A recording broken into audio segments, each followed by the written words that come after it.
Hey guys, I'm Marc Colbert, and you're in the garden with MBC. This is a noble rot rooftop garden. We're high above Portland here, and we have a limited amount of space, as you can imagine, on a rooftop. So we try to maximize every square inch and grow a lot of stuff jammed together. Now, inevitably, that causes some amount of conflict. And today we're going to look at just some practices about pruning and thinning some of our summer crops, like a squash plant here and a tomato.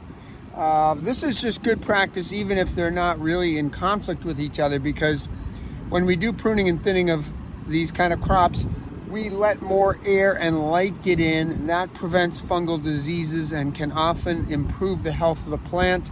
And then, as I mentioned, something like a squash or a tomato can just really sprawl and take over lots of our garden.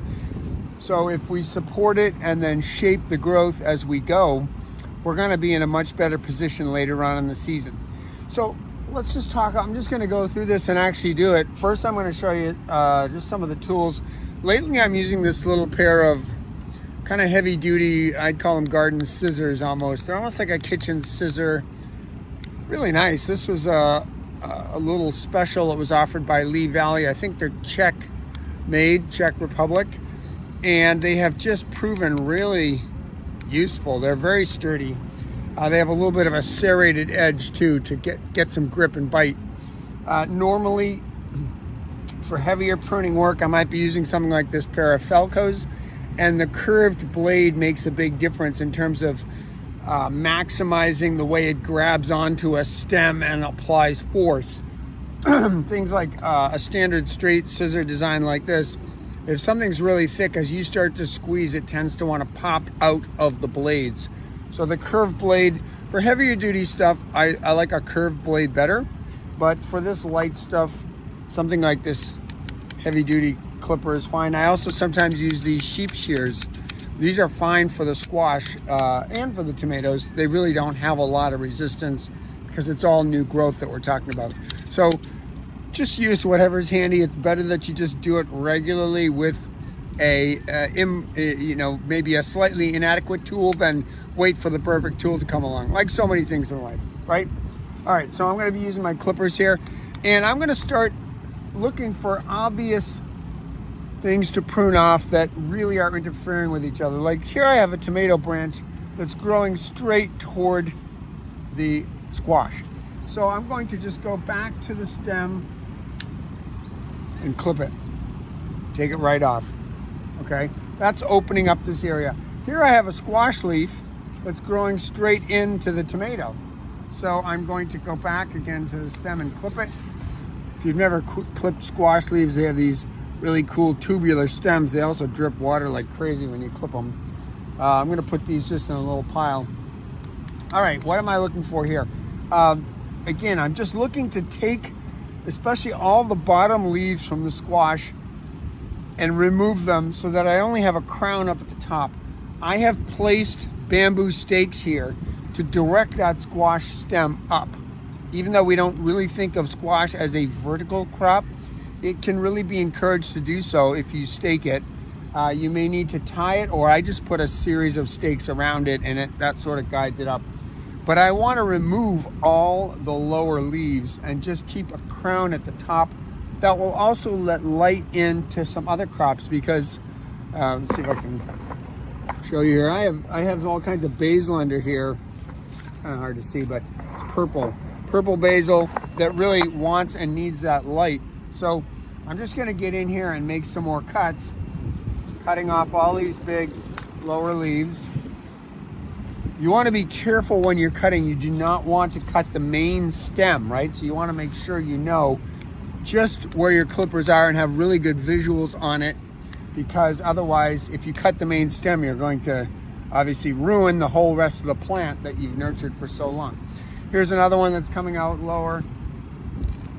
This squash I've kind of encouraged to have two main stems, both of which are shooting up. Now, as I start to expose that, I see a big old tomato coming in here. I'm going to go back to the main stem and cut that off. Now, I kind of made a little bit of a mistake because I wasn't looking carefully enough. I did have a fruit cluster there, so I could have snipped the stem just before the fruit cluster. And sometimes this is where the trouble sets in, because you're looking at these things and it's actually hard to tell what's connected to what. So it's good that I'm making the mistakes here so that you don't have to. See, that's how it works, hopefully. Anyway, it's not bad that I just cut off that fruit cluster. It wasn't really near maturity anyway, so it's just gonna send energy to the rest of the plant. All right, I can already see some opening going on here. Let's see what else. I'm just gonna want, this guy's just starting to come up here, so I'm gonna let that go. I'm gonna take off one more leaf here. And then there's a whole bunch of little lower leaves, some other shoots. I'm going to just clip some of those off, just whole clusters. See, this was starting to become another stem with a lot of flower clusters. I do have a lot of flowers down low here. I'm gonna leave those for now. Take off some other leaves. You know, squash are really susceptible to powdery mildew as the season progresses. And so I just want to keep, all I have is this one squash plant here right now up at Noble Rot. It's not really, it's mainly just for the roof salad, just to provide something to grate on or thinly slice onto a roof salad. So I don't want to lose it. I don't want to lose it early. I want to keep it. So I really want to let that light and sun in. Okay, back to the tomato here. I'm going back to the main plant. Now there is an issue. I'm just pruning one tomato and one squash. They're not from the same plant family, so I'm not really worried about plant diseases transferring. When you do have a lot of pruning to do on, let's say, a lot of different tomatoes, really best practice would be to have some dilute bleach solution that you can either get like those Clorox bleach wipes and just have that available. And as you prune, especially as you move from plant to plant, you want to sanitize your tools. That's just a good practice in pruning when you go from one tree, one plant to another. But you know, in this kind of a setting, I'm just doing a little bit on one plant, so I don't have to be very concerned. But that is just something to think about. If you're doing a lot of different plants, you may want to have some sanitization method, either a spray bottle with 10% bleach that you can just spray and wipe off, just to, again, not transfer. I mean, it's like, you know, IV needles, right? This is like you're sticking something from the juice and sap of one plant into the juice and sap of another. So a lot of possibility for disease transfer. Anyway, we're just going to keep going here with a few cosmetics. Now, here's one that's just coming out. Here's a branch, and you can see I have this overall structure. I can train this, and by train I mean I'm going to kind of gather up the leaves here and pass it through. Now this is already pretty cluttered, so I'm actually going to cut this one off. But if I were training this, I would gather the whole stem, gently pass it through one of the spaces, and encourage it to grow. I want this thing to arch along with the overhead grading here, the lattice work. So I want to encourage the tomato to go along that way. I do this with cukes too. Any of these annual vines that are going to be prolific, you know, you could take off leaves as well. We could just open that up a little bit. Like I said, the more leaves, I didn't say this, so this is something new. The more leaves you have, the more transpiration you have. The more transpiration you have, the more humidity. Transpiration is just that process of the plant taking up water, both to keep itself upright, sturdy, and to bring up dissolved nutrients. And then it releases the water vapor through the pores in its leaves. It also uses some of it for photosynthesis. But there's just an overall release of water. It's kind of like sweat for us, right? We're moving water through our tissues and releasing it through our sweat glands. The plant is doing the same thing. That's creating kind of a cloud of humidity and water vapor here that we can't see, but that's real. And as we all know, fungal diseases love the humidity, right? They don't do so well in dry, but they love that humidity.